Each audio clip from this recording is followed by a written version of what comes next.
role models. It had very little to do with what I learned in the classroom, because I feel that what I was taught and what was modeled were in contradiction, often in a parochial setting. And if you ask me what kept me on the straight and narrow, well, first of all, I'm probably not on the straight and narrow. And most of it was fear. And fear doesn't last long, because when you face it and you overcome it, you're not afraid anymore. And it was always about getting in trouble. But I still feel like that upbringing of the parochial and the religious, of trying to do the right thing, I don't know if it's my ethical and moral compass, but I know I have a strong one. I attribute it to the family. That was Rachell Koegel discussing the song You Are Here, which Liz Hanlon and I wrote after being inspired by Psalm 9. I'm Shep Rosenman. This is The Rest is Commentary, where we discuss what songs inspired by the Psalms, or Tehillim, inspire in my guests. Rachell is a writer and educator and lives in Oceanside, Long Island in New York with her husband Lenny and 2 rescue dogs, Stanley and Lester. She has 2 adult sons, Brad and Jeremy. Rachell has taught English at Long Beach High School for the past 27 years, focusing on the creative and talented writing program since 2004. She is a freelance writer, loves music, animals, and exercise.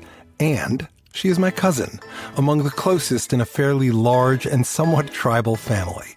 I want to mention that this episode is being posted in the memory of Selma Nadboy nee Rosenman, Rachel's mom. Her full name in Hebrew is Chaya Sima Esther Bat Avraham Zelig Zadel V'Rivka.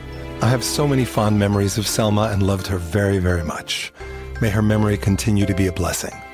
Rachell and I will be talking about breaking glass and repairing what's broken, the simple profundity of how we treat each other, how every action, no matter how small, ripples outward to shape life, exploring God, unlearning negative patterns from childhood, being truly present, whether actions taken out of fear create sustainable results, and so much more. Let's start off by listening to You Are Here.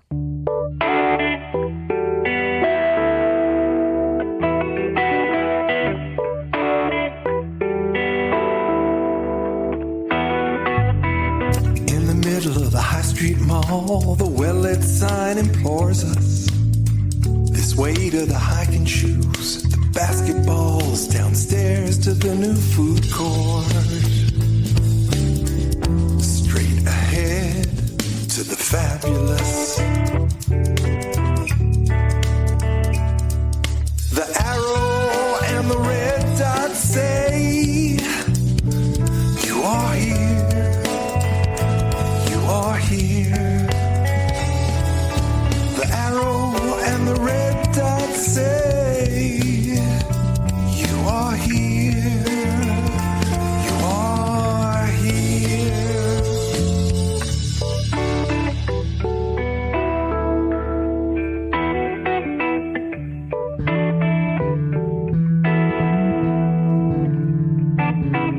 At the entrance to the canyon park, the picture map directs us.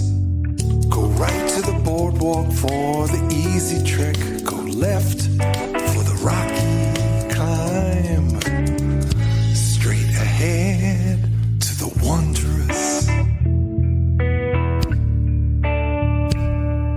The arrow and the green dot say, you are here. You are here. The arrow and the green dot say, you are here. You are here.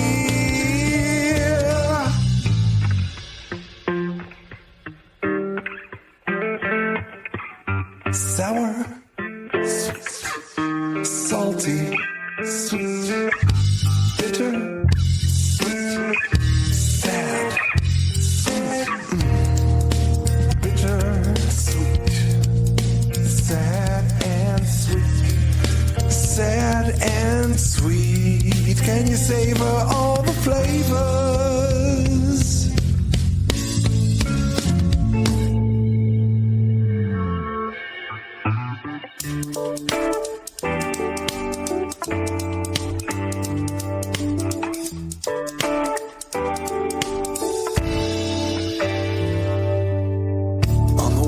Carla's summer house. The GPS reminds us 60 miles on the turnpike now. It turns south and the old mill road, it's straight ahead. 2 times up.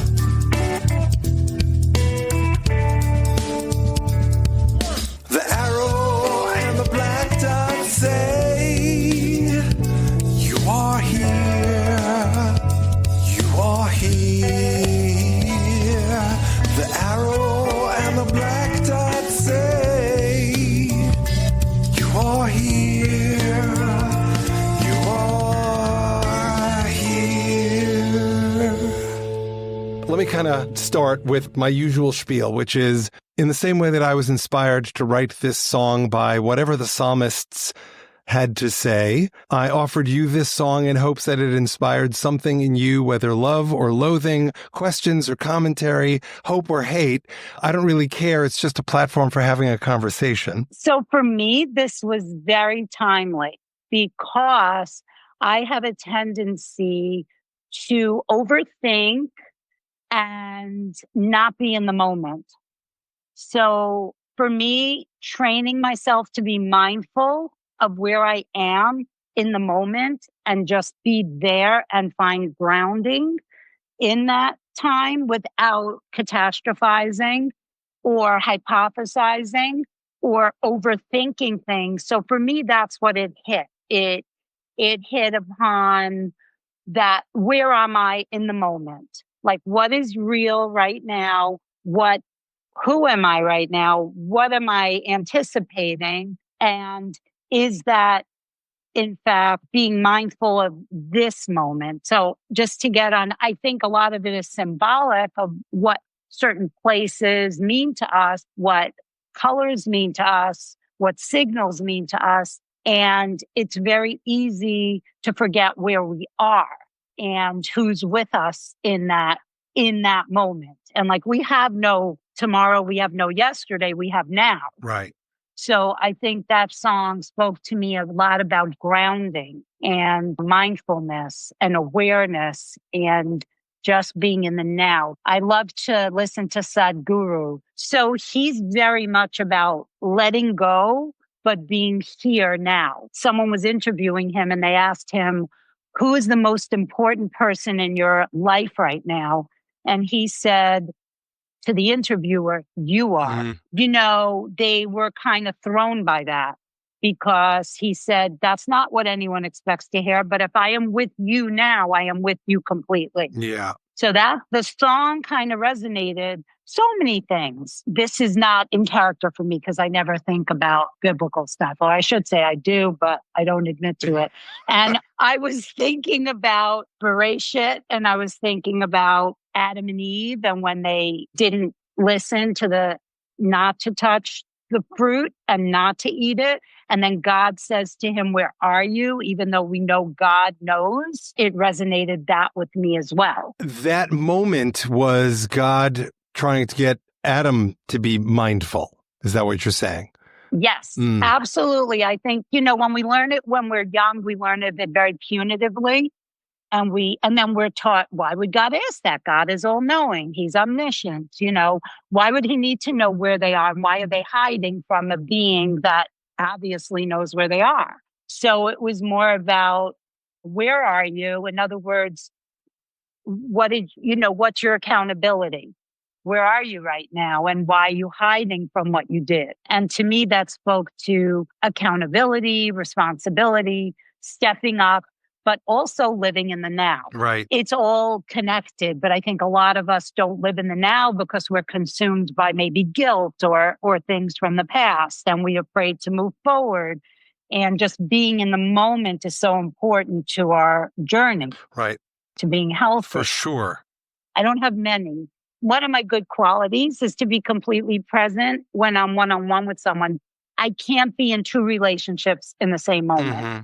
I mean, I can be in them in the same, I guess, time span, but not in the moment. In the moment, I can give my attention to that one person. In other conversations, we've talked about ADD.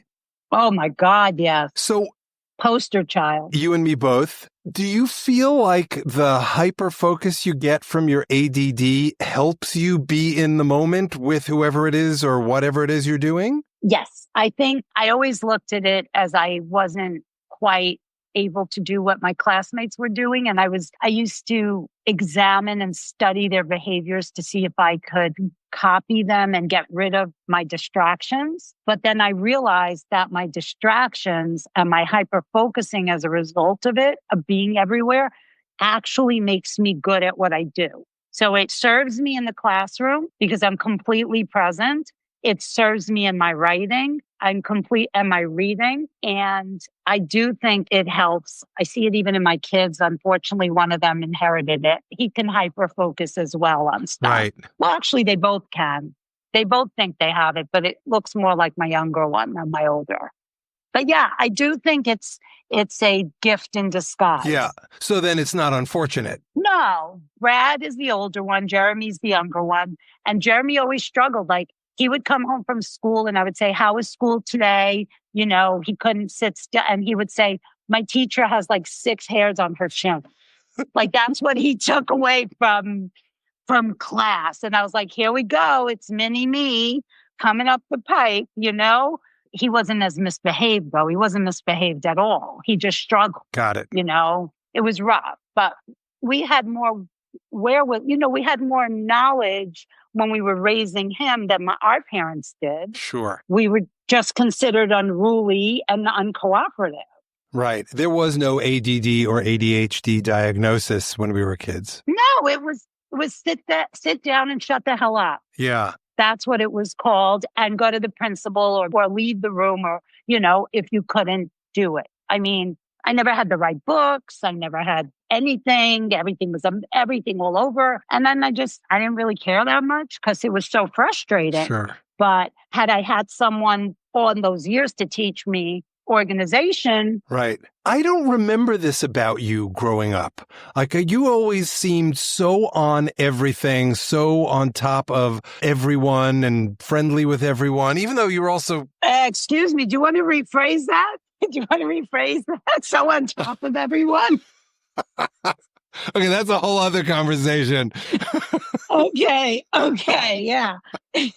I have a good fake it, but I'm not even a fake person. That's one thing. You've always been very real. You speak your mind, even if it makes people uncomfortable. You're usually very funny about it, and that's what makes people comfortable in their discomfort. I would have to agree because I haven't learned to shut my mouth yet. And that's been a lifelong promise that I make to myself. I remember growing up, like Yom Kippur, one of the vows I used to make every year is, okay, you're not going to say as much as you do.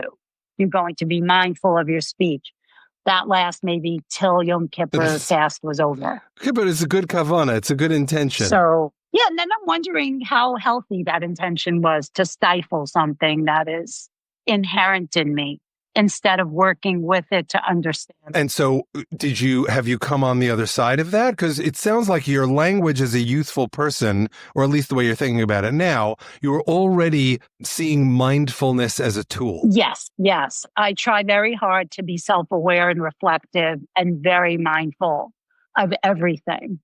I wish more people would, because you can't teach that to people. Why do you wish more people would? Because I think a lot of conflicts would be avoided if people would just be a little more reflective instead of reactive. And one thing that I bring to the table, and I was talking to my son about Jeremy this morning. He came home. He comes to Oceanside on Mondays for his business. He stops here. I'm usually at work, so I don't see him, but I finished work. So we went for breakfast and we were talking about it. And he was telling me like how I'm pretty easy, to be around as a parent, and his girlfriend. We were saying she loves you and all this. And I said, well, I used to be highly defensive, when people spoke to me about things. And he said, yeah, I remember that. He goes, but you're not like that anymore.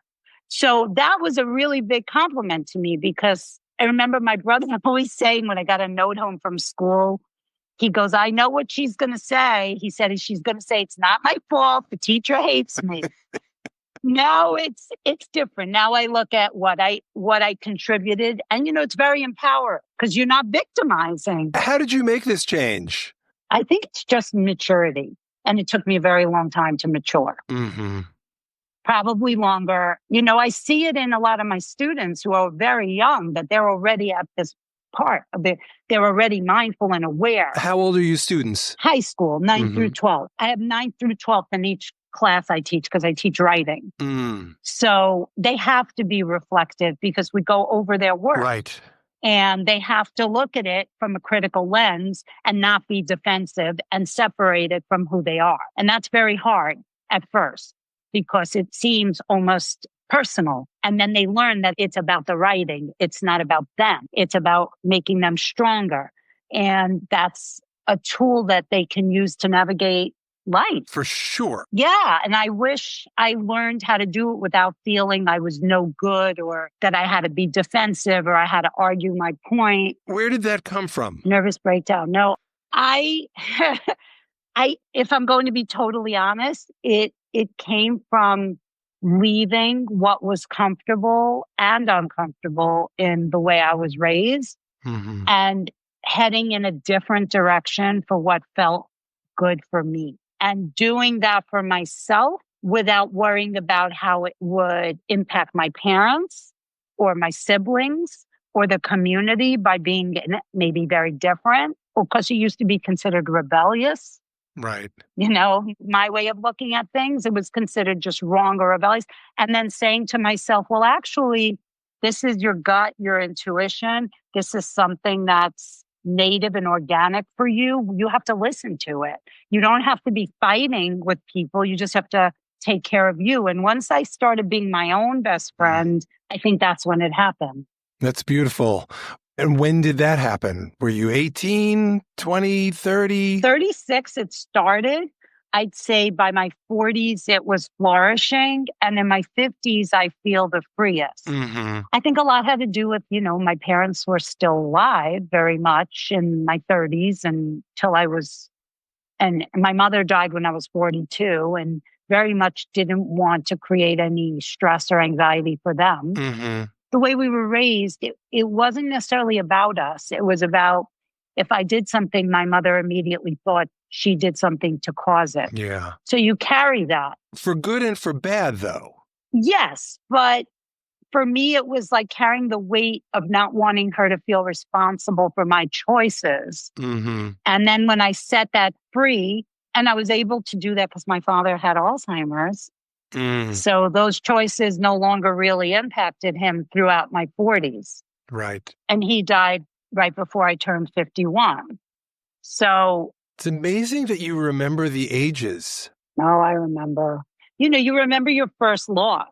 And also, in fact, my brother was 10 years older, my sister 6 years older. For me, it was, a different experience from them. But also, I think it impacted me because when she was pretty much at the end, and I used to want to see as much of her as I could, and I would drive there, and let's say it was Yontif or a shot. She died right after Shavuos. So I drove there. I drove there on Shavuos. And that's what bringing in the now. I wanted to be with her in the now, at that point. But when I drove there and I got to the house, my dad was so angry that I drove there. On Yontif, on the Jewish holiday. On Yontif. Yes. So he wouldn't really talk to me at first when I got there. And for me, but then this is terrible and it's going to sound comedic, but 10 minutes later, he forgot how I got there. So he was talking to me for the rest of the time. So I knew it just had to go over it. And I know for him, for me doing that was really hard for him. Sure. So I respect that. And then when I left, he was clueless, how I was getting, and it was done. But my dad was never angry with me.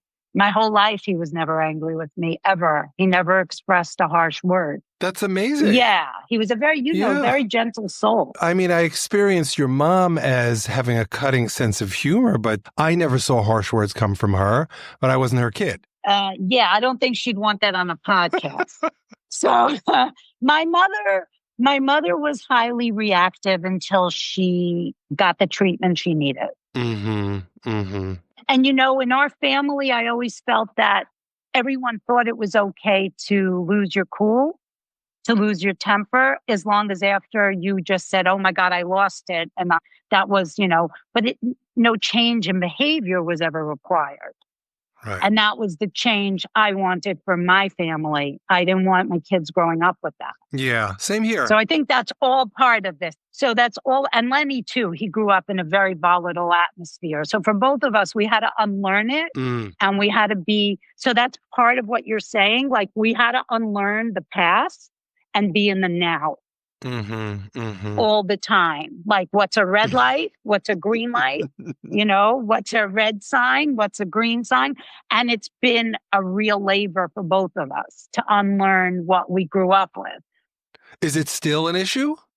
No, it's just that he still carries a lot of, he didn't understand why. For Lenny, he didn't have the kind of mother like I had, who was your biggest cheerleader, who was your biggest supporter. And even if she lost her shit, she was the most loving, unconditional human that you can have. He didn't have that. He had the explosiveness. He had the love. She was very warm, but he didn't have the accountability. My mom had recognized whether she was able to change it. Yeah, she changed a lot of it. But, the next generation where we make the full change. Sure. She did as much as she could. Now our generation, for him, he came from no accountability to having to do all that work on his own. Well, look, it's always a process. There are some families where they learn from their parents and they just recapitulate everything they learned. They repeat it exactly. And then there are people like us who are responses to our parents. The most obvious way perhaps is kind of religious practice. In my case, my religious journey continues to be a series of sine curves, like it goes up and down with my religious practice, and what I practice changes. The constant for me is always immersion in Jewish texts, which is so ironic because I was such a bad student. It was rabbi and then rabbi. Yeah, but you weren't a bad student. You had other things going on. But I didn't pay attention in class. Well, who would? Look at them. But they did not know how to manage that. Big doofus. Well, look. No, they weren't even good people. I'm sorry. They weren't good people. I don't care if you put a rabbi label on something. That doesn't exempt you and absolve you from being a decent human. They were abusive. On the contrary, I think they should be held to a higher standard, in my opinion. Agreed. But what I'm saying is they don't do that work. To get there, they get the smicha. Almost anyone can. It's like the EDD doctorate that everyone gets now. It's like a mail-in order, and it doesn't really mean you did the work. Like Brad had. No kidding. My older one, he was abusive. Yeah, I let them know what for, though. I did. I took him out. Were they responsive? Did they try to do better? No, I mean, we weren't going to leave him. No matter. It was pretty much toward the end of his high school anyway. But look, my kids went to yeshiva under protest from me anyway. Because that's what Lenny wanted? Yes, and my parents. You couldn't be in this family if your kids didn't do what everyone. That's how it is here. I mean, now it's not. But I didn't have the courage to say anything about it. Well, my parents, it's interesting. I think in a strange way, they were both open about it for me. And my brother and I have this conversation all the time. We have the same biological parents, but we have entirely different psychological parents. They were different people with me than they were with my brother. And I think one of the reasons they were more open with me was because they were so fierce and tough on my brother. My brother talks about this a lot. My father was really tough on him. And I think my mother was too, while she may not have used physical violence. That's not the phrase my brother uses. There was a lot of emotional manipulation of my father to cause him to behave in ways that were putting a lot of pressure on my brother. And while it was unspoken for many, many years, it's all about the fact that he was gay. Yeah. And they knew that from a very young age, or were afraid that he would be. But they ignored it. I think that they ignored it publicly. Well, they didn't know what to do with it. Right? I think privately they would sit there together trying to figure out what to do. Not that there's anything you can or should do other than encourage your kids to find their best selves, right? Whoever they are. And that's what's so inspiring about what you talk about with your journey. You know, you've been through this journey of trying to find your best self. I feel like I've been through that too, and I'm still on it. And this podcast is an expression of that, and may even be for me the pinnacle of that expression, because it has my three favorite loves: music, study of Torah, and learning from people and talking to them and connecting, right? So that's the trifecta. It's the home run, you know, take your sports metaphor. And it took me until I was, it was 2 years ago, 57, 58, to even conceive of a formula that would get me there, though I did not have this in mind when I started. When I started this, it was just, I want to write songs based on Tehillim. And it took several people, including and especially Alyssa Thomas Newborn and Sherry Hirsch. Sherry's still a rabbi out here. Alyssa is now a rabbi at Columbia Presbyterian in New York, pushing me to come up with concepts. Sherry really pushed me on the why. Alyssa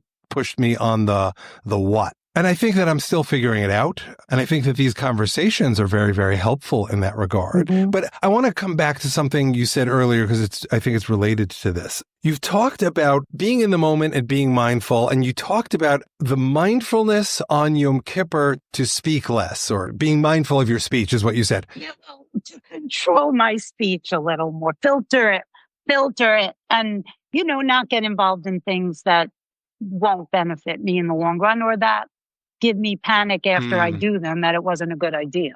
You know, I think it's impulsivity in a lot of ways. So that's not only about speech, that's behavior as well. Yes. Yeah, it's all interconnected for me, because I have a foot and mouth disease. Yeah. I mean, it's bad. Well, look, that was a big part of our family generally. I mean, I'm sure your mom did that. Yeah. Oh my God, I inherited all of that from her. Your grandmother Rivka and my grandmother Leah were famous for that behavior. And so is my wife. See, I didn't know that. See, I would never think that of Sharon. Oh, yeah. She seems very much like very thoughtful about each word she says.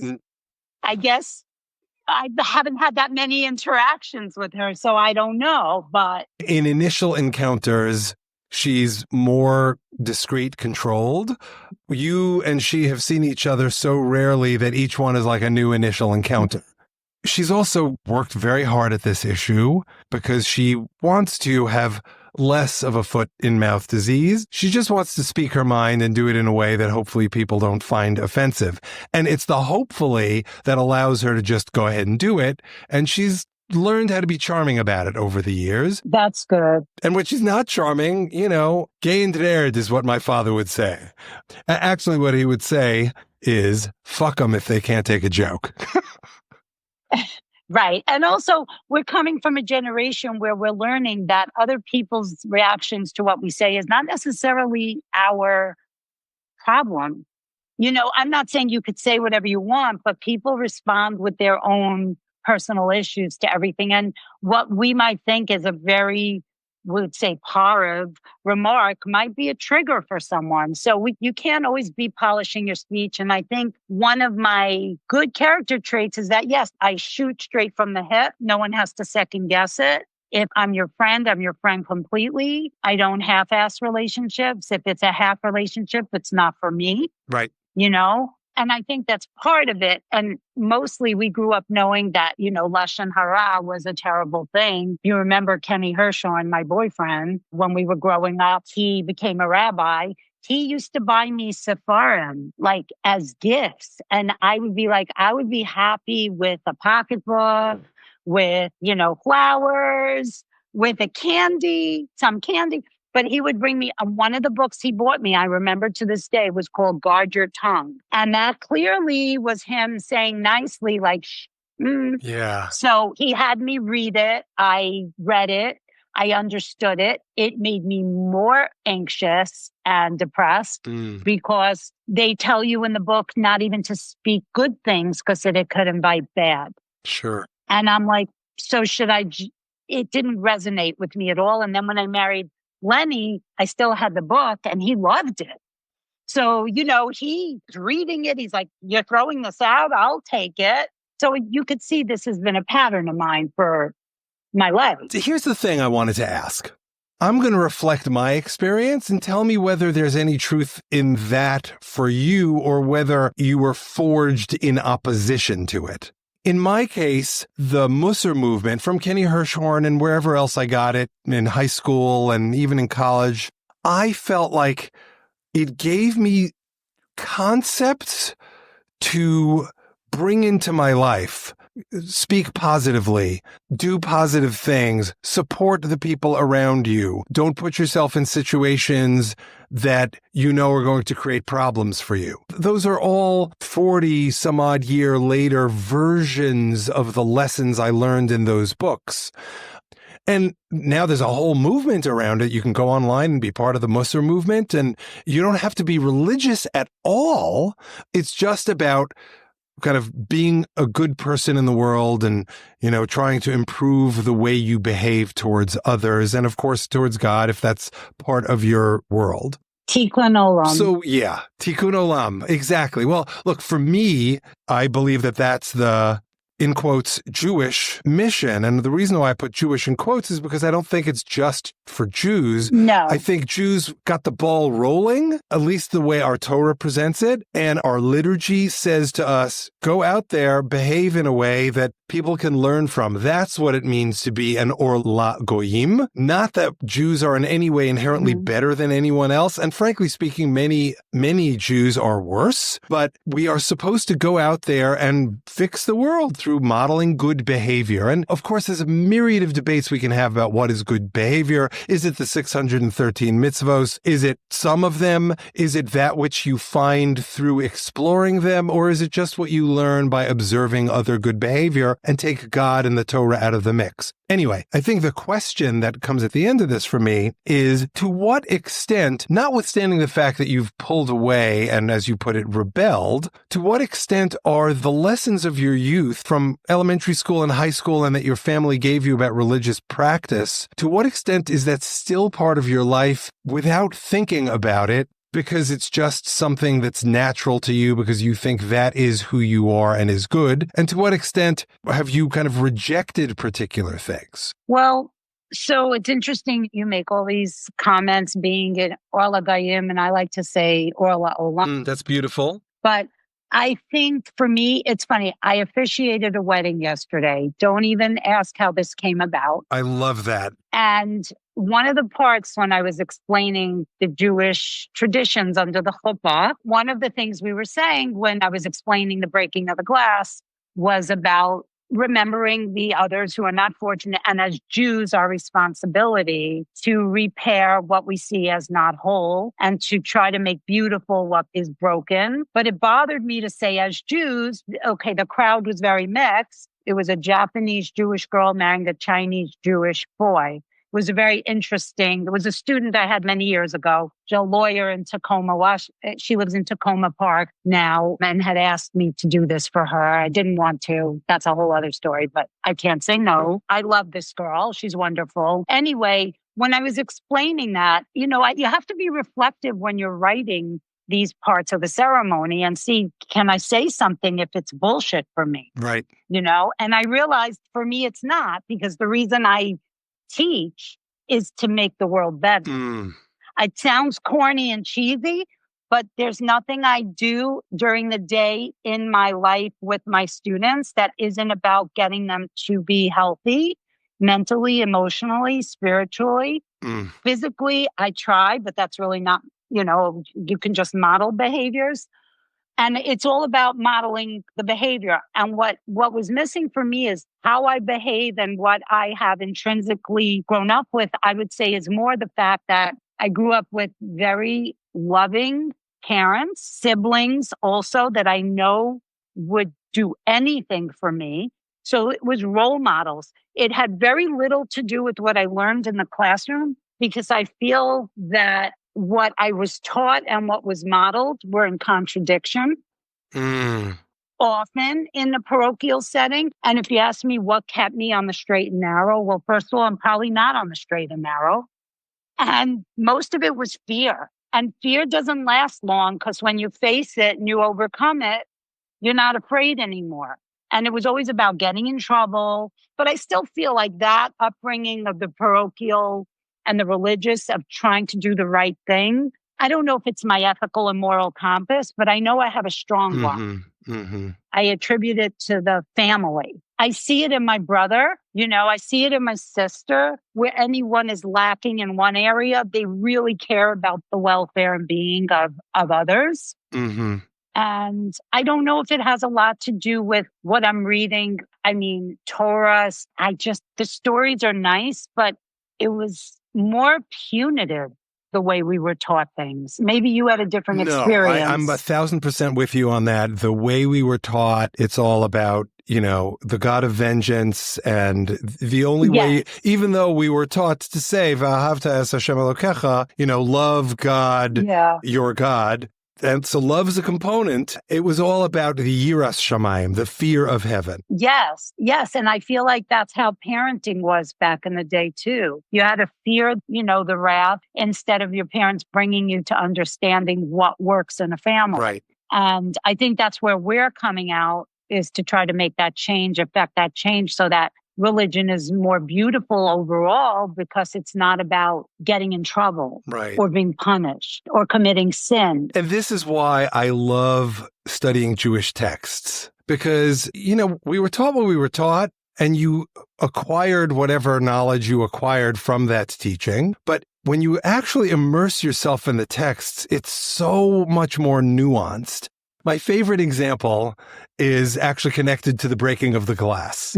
First of all, you mentioned that either your student or their spouse was Japanese. Well, my student was Japanese and Jewish. Her mother's Japanese, her father's Jewish.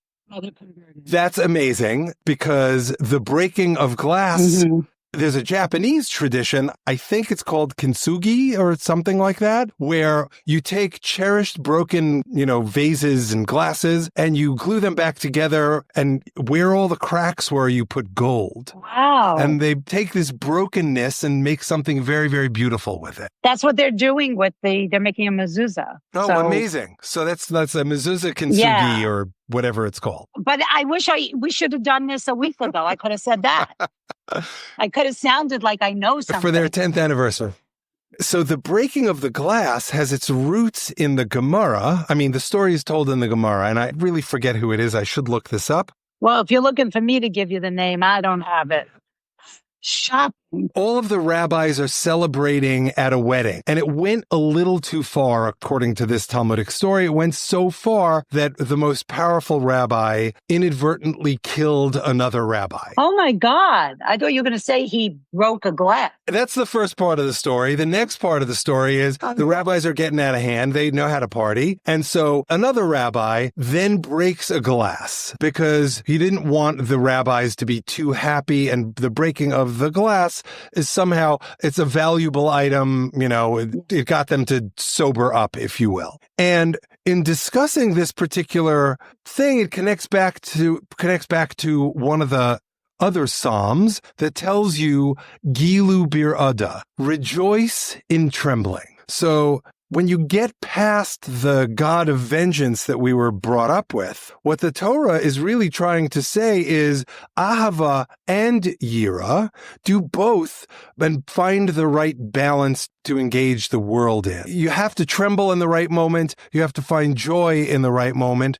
But the ultimate message of the language of this Tehillim is, even in trembling, find joy. Gilu.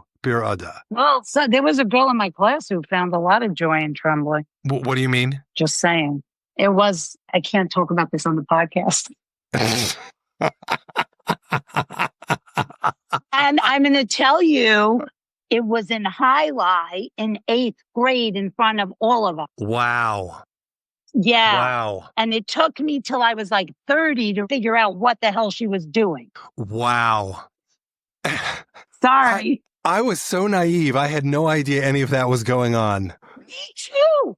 I'm telling you, I was telling Dasi the story because we were doing something in exercise class one day, and it reminded me of this girl who we grew up with, who did this thing during our class all the time till she was sweating and trembling.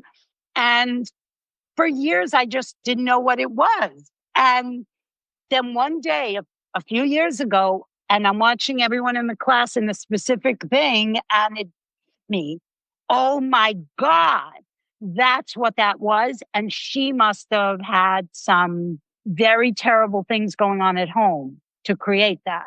It created an awareness, which put a lot of pieces together for me. I'm sorry, I didn't mean to go off like that, but when you're talking about, a nice mix, and you use tremble, I'm sorry, I couldn't. Girl then, woman now, if she had things going on that were causing that, but, yeah, maybe that was also just her way, like. Yeah, it could be her way. Maybe that's how she got through Chumash.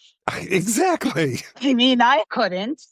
But, when you talk about the text and reading back, my one problem that I have with it is the whole concept of God, because you don't have to necessarily believe there is one to also love the traditions. For sure. Right? For sure. And by the way, you don't need to believe in the old man in the sky with the long white beard, right? I don't. I talked about this with Rabbi Kasher. Our tradition does not define God. Our tradition says there is a God, believe in God, don't believe in not gods, right? But it doesn't say this is what God is, this is what God does. For me, you used the word empowering before. What's empowering about our tradition is that it says, find God. Go out and figure out what God is. And that's where it comes back to our national mission. L'takein olam. It's not just l'takein olam, to repair the world. It's at the end of Aleinu in the Al Kei Nekava, the second paragraph. It's l'takein olam. B'malchut Shaddai. Doesn't it keep going? Yes, it does. So, but let's phrase by phrase. B'malchut Shaddai, it's repair the world with the sovereignty of God. V'chol b'nei basar yikru es shmecha. And all of humanity, maybe the animals too, will call your name. Right. And so our tradition has this thing about name, like, a name, tov shem kishem and tov. A name is a thing of value, right? Mm-hmm. And the name also identifies our essences. So if we are all calling God's essence, it means we are all connected to this thing. The language I like to use is this thing that's greater than ourselves. I personally am open to the idea that the thing that's greater than ourselves is the connection between Rachel and I. There's not this other entity out there except when Rachel and I are connecting. Or Shari and I, or, Maya or Eitan and I, or whoever else I might be in conversation with on this podcast. I'm similarly open to the fact that there's something else out there. I don't know what it is, but it just wants to connect with us. And our connections in this conversation is a reflection of that. Yeah. And the energy field. I'm a strong believer in energy. Good energy from people. I feel it right away, or I feel it right away when it's not good energy. Yeah. That's part of it too, because they have to exist at the same time. Yep, for sure. Yeah, whether or not, this is something Lenny and I talk about a lot, because, I'm not at all religious, spiritual, I guess you would say, but it doesn't have to be specific. I'm spiritual to humanity. I love humanity, but at the same time, I don't. At the same time, I don't. You want to love humanity. It's aspirational. I do. It makes it very hard sometimes. I try to be, well, when I asked Lenny, because he still does a lot of the day-to-day, he davens every morning. He keeps Shabbos for the most part, a lot of it, not all of it. There are things he won't do. And I don't understand it necessarily. So we talk about it, and he's very patient with me because I can be rather harsh. And I'm always like, well, don't you just think that's so stupid? What are you doing? And he's like, I understand you think it's stupid, but for me, it's something that keeps me connected. And I don't want to lose that. So I get it. I think the hedonist in me doesn't want to do any more suffering or have any more controls. Well, hold on. Are you really a hedonist? Like, you don't strike me as, you're not going to clubs and right. No. I stay in my house. I don't do anything. But what I'm saying is, I don't I remember, Darcy and I used to have these conversations all the time. It would be June and we would already be dreading Yom Kippur. And the whole summer, all we did was, no, she'd be like, I don't want to go to Yom Kippur for Rockaway. She's like, Marion's going to make me go. I have to sit there all day. I was like, just don't. I can't do that to my mother. I have to go, she would say. And I was just dreading Rosh Hashanah Yom Kippur sitting in shul. And it dawned on me that, wait a second, I don't have to do this. Right. I really don't. And that was very freeing. And then I didn't mind it as much. Right. That helps a lot. When you take the control away and you realize you have choice, like I see with Lenny, all the things he does is because he chooses to. Yeah. I never did it because I chose to. So it's just interesting to me how I'm not a hedonist, but I also don't like being restricted because I feel like I spent most of my life with rules of restriction that didn't make sense to me. Yeah. If that makes sense to you. Not only does it make sense to me, it's similar to my experience. Okay. So I feel like I missed out on so much that was going on Saturdays, when I could have been part of something that interested me, but it was a no-go. Right. To circle back, that's why this song spoke to you, because it's about being present in the now. To connect it back to the Tehillim, because I think the connection to this particular Tehillim is not obvious. No, it didn't seem that it was at all. And I was looking at the translations that different ones had about it. Tell the wonders of God, rejoice and exult in you. It talks about God's destructive. I think that's what triggered in me my upbringing when I read all of that, because that's what it was. Right. God is this, God is this, God is this. But then it's also celebrating God. Right. It's rejoicing and finding the love through that. For me, that's how it is in energy with people. Mm-hmm. So for me, I think you're right. I think these texts can very easily push you away. And it's no different than going to any convocation, any gathering where you don't know the rules, the hints, the subtexts. The first time you walk into synagogue, or the first time I walked into a church, my law school friend Amy brought me to Christian Scientists. She brought me to a Christian Scientist service. And I was fascinated, but feeling completely at sea. And it reminded me of whenever I go into a Hasidic shul, because it's a whole other world in certain Hasidic communities. They don't know me. They're like wondering what this stranger is doing there. I'm dressed differently than they are. I think you say this prayer here, but they're doing another prayer instead at these Hasidic communities. So you're feeling like a fish out of water. But Amy, smart as she was, said, okay, I'm going to be your guide. And she started translating for me. And then I started to understand. And I think when we encounter these texts, there's something similar going on. Yes, on its face, it's very off-putting to talk about God's name being almost high. It's formidable. Yeah. And also because it's like anything with literature, when you read a text, you have to look between that author's intent and the bigger message, the bigger picture. But it does talk about karma in this Tehillim. For sure. It says the wicked's own deeds. That's something that's relatable to me. Also, their own foot is caught in the net they have hidden. That's my foot and mouth disease. That spoke to me.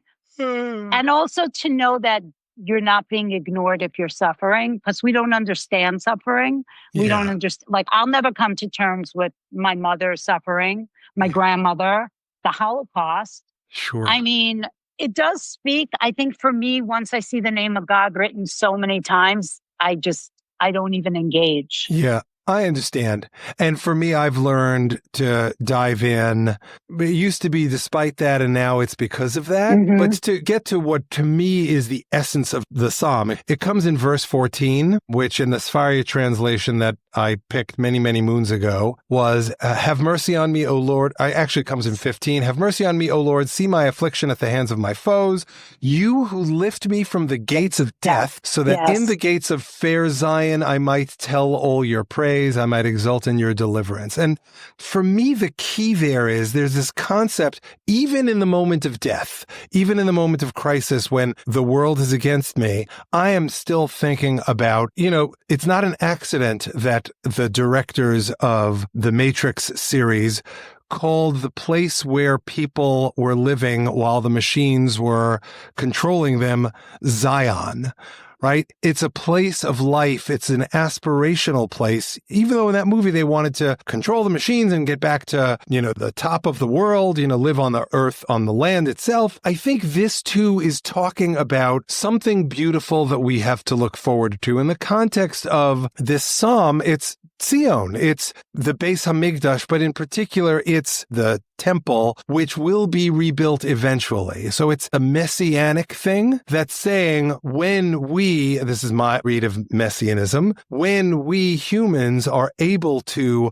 behave in a way that achieves that tikkun olam, so we've learned already and we are now calling in God's name, this thing that's recognizing that it's not about us individually, it's about that which is greater than ourselves, which may simply just be the person next to you or may not. When we are treating each other that way, that's when the messianic age will come. For me, it doesn't mean my ancestors of 1,000 years ago will suddenly come to life and their bones will be walking and welcoming me, and that I'm going to magically get transported on a Persian rug to Jerusalem from Los Angeles. It means the messianic age is we humans will get to know each other through peace, and we will lead with curiosity. And so the song talks about building that space exactly as you articulated, by being where you are here and now in the moment, because, time is up before you know it. Yes, it is. I still think of you as a 16-year-old and, I'm about to hit 60. Hello. Yeah. I think what you're saying also in that respect is where we began this, with being reflective and self-aware, because you cannot make connections and create a better world if people aren't willing to look at what they contribute and how they can make it better. And when you say about the messianic realm, I don't necessarily believe, look, we grew up, Mashiach is coming. Yeah, no. So he's coming when everyone keeps Shabbos. And who says he's a he? Maybe he's a she or a they. Exactly. Or maybe there is none. Maybe it was created in a time of extreme despondency where they needed something to think that this wasn't the end, and dealing with feeling really terrible. But regardless, if everyone puts their best foot forward and their mind is open to accepting everyone where they are in the here, right? Not where they want them to be, but accept them as they are, you already have a messianic age.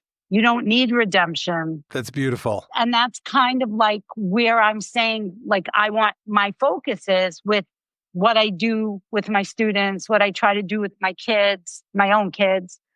I should probably do it more in my marriage.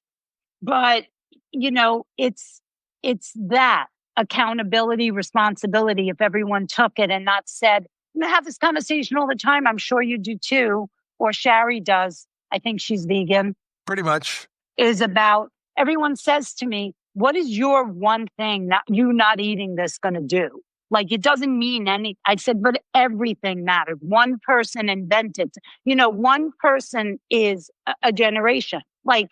It's something, but that's an argument we have all the time. So I do what I can in my little world to make it better, but I know I'm ultimately powerless in the bigger picture, but it's the here and now I'm concerned with. I'm also going to argue that you're not powerless in the bigger world. You're powerless if you only look at today or your lifetime as the window of experience, because Rachel and Shep can't control the world and make it behave the way we want it to.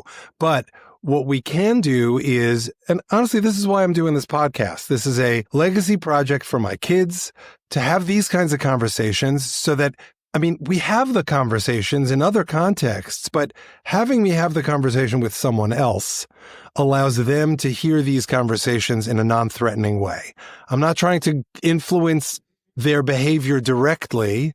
I am trying to give them the knowledge, because for me, it really comes down to empowerment. We wanted our kids to go to a yeshiva day school so that they would be empowered to make the choices about life from having the knowledge. Now, unfortunately, the day school system here wasn't as good as we had hoped, and that's why we started homeschooling. Even there, we did Jewish education, and it was all about empowering them. And who knows where their journeys will end up. But what I do know is that the conversations that we're having today will be available to them when they want to talk about whatever subjects we've talked about today and that I talk about with Mayim Bialik or Lita Kalogridis or I did want to just connect one last dot, because the red dot says, sorry. Mm-hmm. Yes, the red, the green, the black. I think there was a black one. That's where it goes. It's red to green to black. And, that too is a metaphor. Did you mean the black dot to be at the end of your journey? Bingo. Yes. Okay. That's what I figured. It's kind of fade to black. Exactly. I really give credit for these lyrics to Liz Hanlon. It's my thing to try to find songs to connect to Tehillim. And I was aware of this Tehillim, and I presented the Tehillim to the chapter of the Psalms to Liz, and she's like, how are these connected? And I explained that it's in particular at the end of each verse, straight ahead to the fabulous, straight ahead to the wondrous, straight ahead to time is up. Mm-hmm. Yes, that was the one that was consistent. And also most of the chorus is in sync. And then there's one line that's more synesthesia than it is actual taste. What do you mean? In other words, you do salty sweet, bittersweet, but then when you get to sad sweet, exactly, that's synesthesia, and it changes there. Right. Yeah. And that's how we got to Sad Sweet Song. That was the connection. But ultimately, this song is about, like I said before, here and now is what will get us to Zion. I'm going to just say thank you. You are an amazing conversation partner. I love talking to you, always have. You make it very easy, and I hope you don't have to edit too much because of the things I said, especially about the trembling girl. I'm sorry. I'm keeping that in now, right? I'm so sorry about that. I think it traumatized me, quite frankly, because the fact that I remember it is pretty disturbing. This is great. It was really a lot of fun. Yeah, it was great. Awesome. Yeah. Awesome. Oh, it was great. All right, sending you so much love.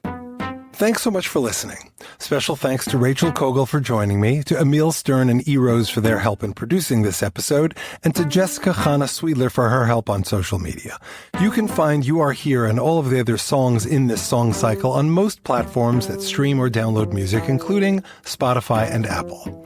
In the next scheduled episode of The Rest is Commentary, I will be talking to Rabbi Joe Black, who is retiring from his position as senior rabbi at Temple Emmanuel in Denver, Colorado. Joe is not only an amazing rabbi, author, and educator, but he's a fabulous singer, guitar player, and songwriter too.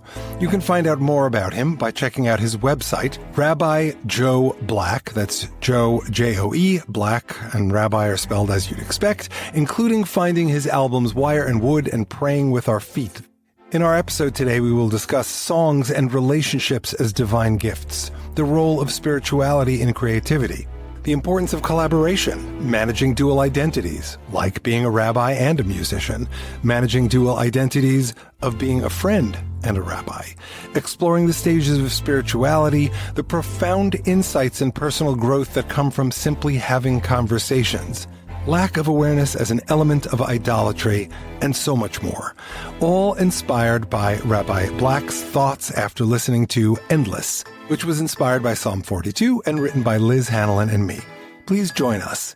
I am also working on a special and possibly timely episode of The Rest is Commentary dedicated to the memories of Sarah Lynn Milgram and Yaron Lishinsky, who worked at the Israeli Embassy in Washington, D.C., and were murdered as a purported act of protest against the war Israel faces in Gaza. May their memories be a blessing. My guest for that episode is master educator, rocker, ritual leader, co-founder of Lab Shul, Naomi Less. I'll let everyone know if we can get that together amidst the busy schedules of everyone involved in putting these episodes together. Please join us for that too whenever we end up releasing it.